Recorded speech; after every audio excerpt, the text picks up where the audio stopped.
Mohammed Al-Fayed, the once powerful owner of Harrods and Fulham Football Club, loomed large in British high society, yet his British citizenship applications were repeatedly denied. And given his significant connections to business titans, to celebrities, even the British royal family, such refusals invite scrutiny over what might have been known by the UK security services and why they didn't speak up. Al-Fayed's polarising public persona, as well as a trove of questionable relationships, inevitably drew the interest of intelligence agencies who may have been led or may have had compelling reasons for blocking his entry into the British fold.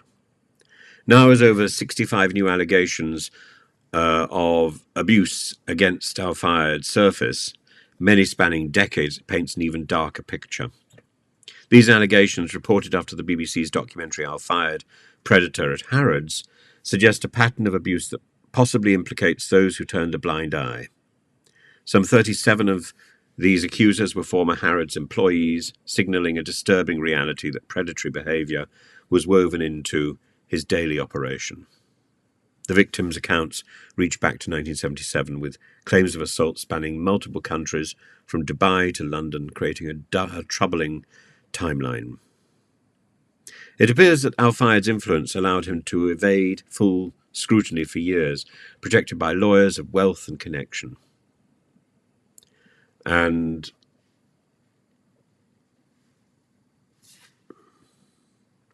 it appears that Al-Fayed's influence allowed him to evade full scrutiny for years, protected by layers of wealth and connection.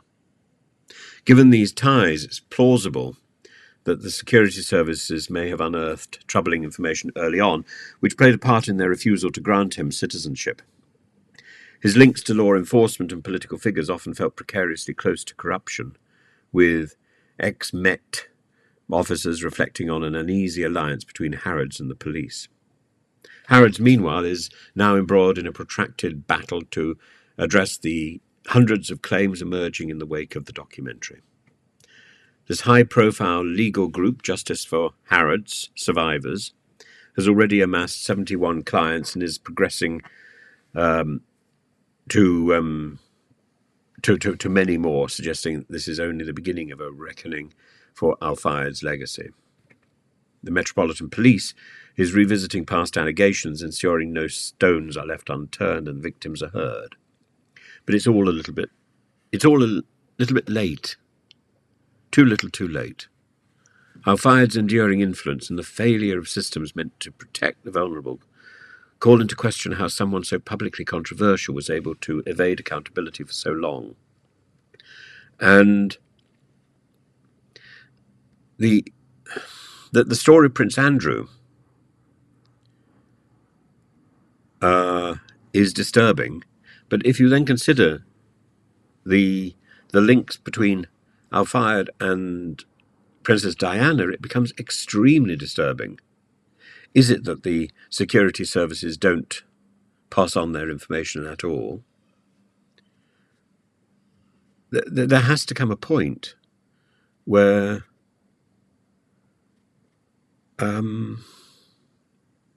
people need to be protected. And